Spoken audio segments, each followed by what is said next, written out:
In the heart of the dense African forest, there was a village called Iesobio, home to a skilled hunter named Okan.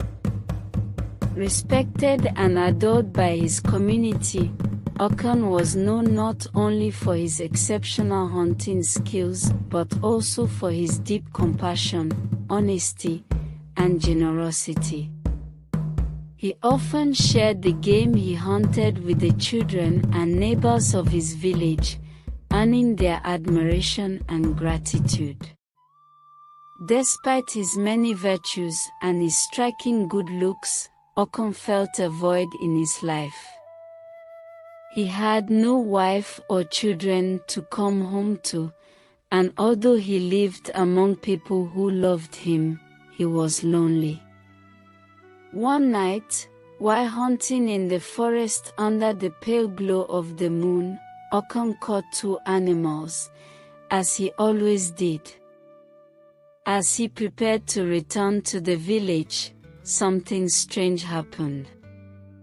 He stumbled upon a large anthill, and amidst the rustling of the leaves and the sounds of the night, he heard something unusual, the sound of a woman sobbing.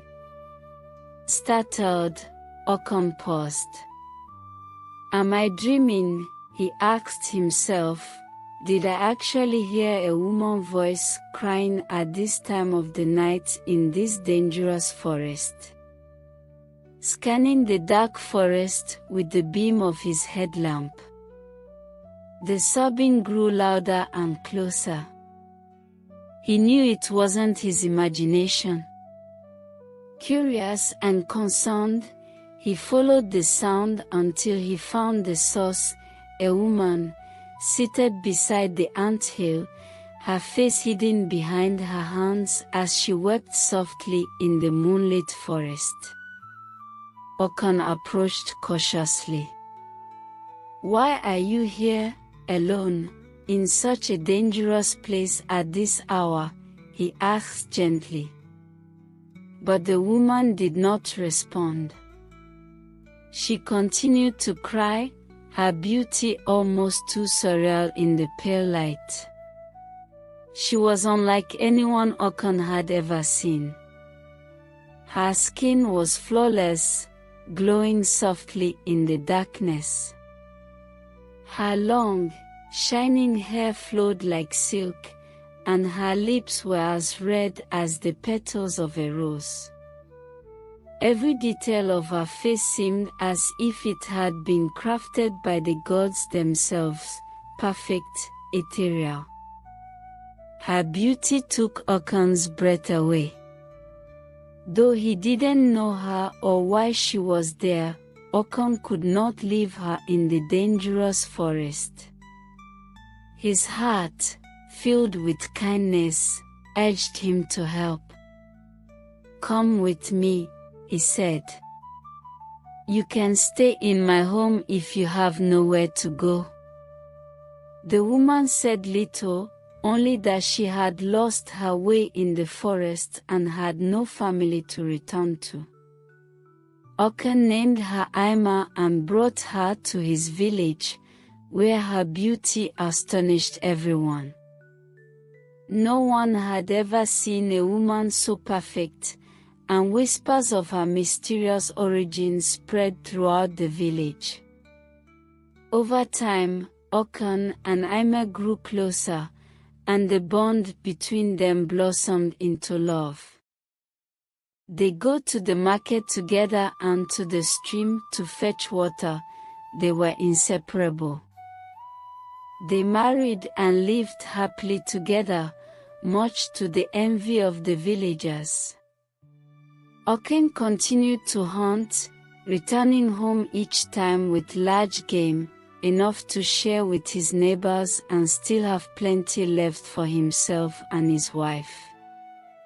Years passed, and the couple was blessed with a daughter who, like her mother, was extraordinarily beautiful. She had her mother's glowing skin, red lips, and flowing hair, and she carried an aura of grace that captivated everyone around her. Okan, filled with joy, was finally complete with his own family. Okan's family was the most talked about in the village. However, when their daughter turned 10, tragedy struck. One evening, after a long day of hunting, Okan returned home to find Ima gone. He searched the entire village and neighboring community but didn't find her. Okan was devastated. Panicked and heartbroken, Okan ran to the anthill in the forest, hoping to find Ima waiting for him. But when he arrived, he found nothing but the piece of cloth she had worn on the day they met. Overcome with grief, Okan collapsed beside the anthill and wept bitterly for his lost wife. As his tears fell, a bright light appeared before him. Ima emerged from the light, no longer the human woman he had loved but a radiant goddess, her divine form glowing with a celestial aura. Okan stared in awe, his heart a mixture of sorrow and amazement. Ima, you were a goddess all along. Ima nodded, her voice gentle but filled with love. I watched you from the forest, Okan. Your kind and gentle spirit drew me to you. Though I am not of this world, I fell in love with you and chose to take human form. But my time with you was limited. I could only remain by your side for 10 years. Now, I must return to my realm, but I leave you with a part of me, our daughter, who carries my spirit. Through her, you will never be alone. Okan's heart ached, but he understood. Ima was not gone forever. She had left him with their daughter, a gift that would remind him of their love every day. Ima then gave him one final instruction: bring our daughter to me at the anthill every full moon, and I will watch over both of you. With that, Ima disappeared in the light, leaving Okan alone once more, but with the comfort that her spirit would always be near. Okan returned to the village, his heart still heavy but filled with love for his daughter. He honored Ima's wish, bringing their daughter to the anthill each full moon.